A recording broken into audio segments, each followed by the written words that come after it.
नमस्कार दोस्तों, टीके मॉनिटर यूट्यूब चैनल पर आप सभी का बहुत बहुत स्वागत है। दोस्तों आज हम पढ़ेंगे मनोविश्लेषणवाद। मनोविश्लेषणवाद दोस्तों आपके टेट के एग्ज़ाम के पॉइंट ऑफ व्यू से बहुत ज़्यादा इम्पोर्टेंट है। मनोविश्लेषणवाद के जनक सिगमंड फ्रायड थे। तो ये वीडियो थोड़ा सा लंबा हो सकता है या 2 पार्ट में हो सकता है, इसको आप पूरा ज़रूर देखें। सिगमंड फ्रायड ने व्यक्तित्व के कितने प्रकार बताए, फ्रायड ने मस्तिष्क के कितने प्रकार बताए, फ्रायड की कौन कौन सी बुक्स हैं, यहाँ से आपके टेट में 2 से 3 क्वेश्चन पूछे जाते हैं, इसीलिए बहुत ज़्यादा इम्पोर्टेंट है। जो भी मैं यहाँ पढ़ाऊँगा दोस्तों ये अपने आप में एक क्वेश्चन होगा। तो चलिए शुरू करते हैं। पहले जान लेते हैं थोड़ा सा कि सिगमंड फ्रायड कौन थे। दोस्तों सिगमंड फ्रायड वियना के रहने वाले थे, ऑस्ट्रिया। इनका जन्म 6 मई 1856 ईस्वी को हुआ था। दोस्तों फ्रांस में पेरिस नगर में एक पागलों का सबसे बड़ा हॉस्पिटल था। वहाँ पर ये पागलों के डॉक्टर थे। ये पागलों का इलाज करते थे और उन पर अध्ययन भी करते थे। दोस्तों साइकोलॉजी में मन को मस्तिष्क कहते हैं। दोस्तों इन्होंने मन का विश्लेषण किया और वहाँ से एक वाद निकाला जिसे मनोविश्लेषणवाद कहते हैं। इसलिए सिगमंड फ्रायड को मनोविश्लेषणवाद का जनक कहते हैं। दोस्तों इन्होंने जब मन का विश्लेषण किया तो वहाँ से इन्होंने मन के 3 प्रकार बताए। कितने प्रकार? 3 प्रकार बताए। सबसे पहले इन्होंने मन बताया, यानी मस्तिष्क के 3 प्रकार, मन या मस्तिष्क के 3 प्रकार बताए। इन्होंने सबसे पहले बताया अचेतन मन। कौन सा मन? अचेतन मन। दूसरा बताया इन्होंने चेतन मन, अर्धचेतन मन, अर्ध चेतन। तीसरा बताया इन्होंने चेतन मन, चेतन मन। दोस्तों इनको हम लोग एक एक करके बहुत ही अच्छे से समझेंगे तो आपको क्लियर समझ में आ जाएगा। दोस्तों यहाँ पे थोड़ा सा मैं आपको बता देता हूँ कि चेतन मन क्या होता है। दोस्तों चेतन मन क्या होता है कि वास्तविकता पर चलता है। जैसे कि आप क्लास में पढ़ रहे होते, उस टाइम जो मैम आपको पढ़ा रही होती हैं तो वो आपके चेतन मन में जा रहा होता है। लेकिन आप क्लास में बैठे पढ़ रहे हैं लेकिन आपका दिमाग कहीं और जा रहा है, यानी आप ऐश्वर्या की बाहों में घूम रहे हैं, कैटरीना के ऊपर दिमाग जा रहा है, तो वो कहीं ना कहीं आप चेतन से हटके अर्धचेतन मन में चले जाते हैं। यानी आपका दिमाग इधर उधर चला जाता है, सब कॉन्शियस में चला जाता है, वो आपका कॉन्शियस माइंड नहीं होता है। तो इनको एक एक करके चलिए आगे समझते हैं। दोस्तों हमारा अचेतन मन जो होता है ये सबसे ज़्यादा इंपॉर्टेंट है इसमें पढ़ने के लिए। अचेतन मन। दोस्तों सिगमंड फ्रायड ने कहा कि आप किसी व्यक्ति की समस्या का समाधान चाहते हैं या किसी व्यक्ति को समझना चाहते हैं तो उसके अचेतन मन को जान ले या अचेतन मन को पढ़ लें। क्योंकि दोस्तों अचेतन मन जो होता है इच्छाओं का भंडार गिरे है। जितनी भी दोस्तों हमारी अतृप्त इच्छाएं होती हैं, जो तृप्त होना चाहती हैं, यानी जो पूर्ण नहीं हुई वो पूर्ण होना चाहती हैं, जितनी भी दमित इच्छाएं होती हैं, यानी जो इच्छाएं हमारी दब गई हैं, वो इच्छाएं सब कहाँ होती हैं? अचेतन मन में होती हैं। जितनी भी कुरीतियाँ होती हैं, जितनी भी यौन ऊर्जाएं होती हैं, जितनी भी असामाजिकता होती है, जितने भी बुरे काम जो भी होता है, वो सबका केंद्र हमारा कौन होता है? अचेतन मन होता है। और ये इच्छाएं क्या होती? पूर्ण होना चाहती हैं। इसलिए अचेतन मन जो हमारा होता है वो तात्कालिक संतुष्टि चाहता है। तात्कालिक संतुष्टि मतलब वो सब कुछ करना चाहता है लेकिन कर नहीं पाता। क्यों नहीं कर पाता ये अभी आपको आगे हम बताएंगे। इसलिए जो हमारा अचेतन मन होता है वो आनंद के नियम पर भी काम करता है। दोस्तों इसको चलिए देखते हैं।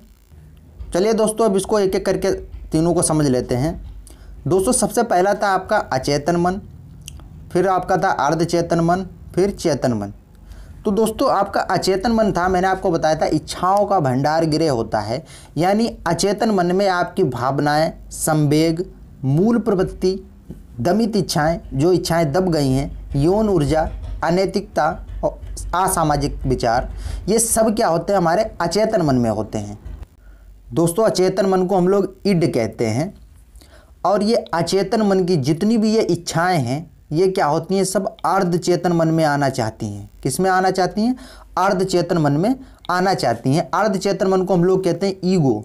दोस्तों ये ईगो, सुपर ईगो और इड ये व्यक्तित्व के प्रकार हैं और ये इधर कौन से हैं? मन के प्रकार हैं। और अर्धचेतन मन जो आपका होता है वो जन्मजात होता है। ठीक है। अचेतन मन को एक हिसाब से कह सकते हैं कि एक कंट्रोल इसको कौन करता है? अर्धचेतन मन, यानी ईगो इसको रोक के रखता है। ठीक है। जो आपका चेतन मन होता है, चेतन मन जो होता है वो किस पर चलता है? नैतिकता के नियम पर चलता है। और अर्ध चेतन मन आपका किस पे चलता है, वो वास्तविकता के नियम पर चलता है। इसको एक एक करके अभी समझ लेंगे हम एक एग्जाम्पल से। तो नैतिकता के नियम पर कौन चलता है, चेतन मन। चेतन मन को क्या कहते हैं, सुपर ईगो। इड, ईगो और सुपर ईगो ये आपके व्यक्तित्व के प्रकार हैं। अचेतन मन, अर्ध चेतन मन और चेतन मन ये किसके प्रकार हैं, मन के प्रकार हैं। मन को साइकोलॉजी में क्या कहते हैं, मस्तिष्क कहते हैं। ठीक है, तो दोस्तों एक एग्जाम्पल से समझते हैं इसको। दोस्तों जैसे आप कहीं रास्ते में जा रहे हैं या कहीं घूमने जा रहे हैं, तो आपको मान लो एक रास्ते में बहुत अच्छी बाइक दिख गई। क्या दिख गई, आपको एक बहुत सुंदर बाइक दिख गई।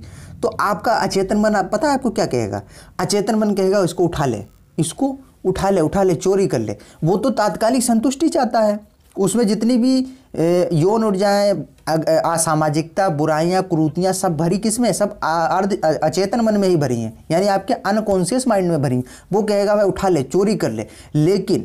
लेकिन आपका जो सब कॉन्शियस माइंड है यानी अर्ध चेतन मन है, अर्ध चेतन मन क्या कहेगा, नहीं ये गलत है। हो सकता है कि बाइक का मालिक देख रहा हो, कूटे जाओगे। तो अनकॉन्शियस माइंड को कंट्रोल कौन कर लेता है, सब कॉन्शियस माइंड यानी अर्ध चेतन मन। अचेतन मन को कंट्रोल कौन करता है, अर्ध चेतन मन। ठीक है, उसके बाद आपका चेतन मन क्या कहता है, चेतन मन कहेगा, वो नैतिकता के नियम पर चलता है। वो एक ही बात कहेगा, भाई चोरी करना पाप है, चोरी करना पाप है। तो ये नैतिकता के नियम पर चलता है। दोस्तों अगर अचेतन मन क्या होता है, इच्छाओं का भंडार गिरे होता है। अगर सारी इच्छाएं आप पर हावी हो जाएं, यानी सारी जितनी भी अतृप्त इच्छाएं वो तृप्त हो जाएं, तो चारों तरफ क्या होगा, विनाश ही विनाश होगा। रेप होंगे, बलात्कार होंगे, रोज निर्भया कांड जैसे कांड आपको देखने को मिल जाएंगे। कहीं ना कहीं अचेतन मन को जो आपका सब कौन से यानी चेतन मन है, अर्ध चेतन मन है, इसको रोक के रखता है। ठीक है, अब इसको एक एक करके आगे पढ़ लेते हैं। दोस्तों अचेतन मन जो होता है हमारा कितना होता है, 90%। उसको सिगमंड फ्रायड कहते हैं कि हमारे पास जो मन होता है 90% होता है अचेतन मन। ठीक है, अब इसको एक एक पॉइंट ये एग्जाम में पूछा जाता है, एग्जाम के पॉइंट ऑफ व्यू से बहुत ज़्यादा इंपॉर्टेंट है। इसको आप पेन और नोटबुक लेके बैठे इसको नोट भी कर लिया करें। दोस्तों पहला पॉइंट इसका है आनंद एवं सुख का नियम। जो अचेतन मन होता है वो आनंद और सुख के नियम पर भी चलता है, इसलिए इस मन को आनंदवादी मन भी कहते हैं। इच्छाओं का भंडार गिरे होता है, अचेतन मन जो होता है वो इच्छाओं का भंडार गिरे होता है, सारी इच्छाएं इसमें रहती हैं। ये जन्मजात होता है। अचेतन मन क्या होता है, जन्मजात होता है। बच्चों में इसी की प्रधानता होती है। बच्चे वो शरारती होते हैं, तो तात्कालिक संतुष्टि चाहते हैं। कहीं भी घूमने जाते हैं मेले में, हमको ये चाहिए, हवाई जहाज चाहिए, प्लेन चाहिए, क्या चाहिए, शरारत करते रहते हैं। वो सब अचेतन मन ही होता है। विद्यार्थियों के लिए सबसे महत्वपूर्ण मन क्या होता है, यही होता है अचेतन मन। सबसे पहले विचार एवं तर्क इसी में उत्पन्न होता है। अगला पॉइंट है इसलिए इसे तार्किक मन भी कहते हैं। आई होप आप इसको समझ रहे होंगे। दोस्तों अगला है अर्ध चेतन मन। दोस्तों मैंने आपको अभी बताया था कि अर्ध चेतन मन जो होता है वो वास्तविकता के नियम पर कार्य करता है, जिसे ईगो कहते हैं। किसे कहते हैं, ईगो। दूसरा, इसे वास्तविकता एवं समय का ज्ञान होता है। याद की गई बातें अचानक भूल जाते हैं। जैसे कभी कभी हम चाबी रख देते, घर में कोई चीज़ रख दी, उसको क्या करते हैं, भूल जाते हैं कभी कभी। वो आपका क्या होता है, अचेतन मन ही होता है। दोस्तों तीसरा है आपका चेतन मन। चेतन मन में क्या होता है, ये नैतिकता के नियम पर आधारित होता है। यह सब मैं आपको बता चुका हूँ, यहाँ लिख भी दिया है। इसको क्या कहते हैं, नैतिकवादी मन भी कहते हैं। नैतिक मूल्यों का भंडार गिरे होता है चेतन मन। आदर्शवादी मन भी कहते हैं, आदर्शों का भंडार होता है।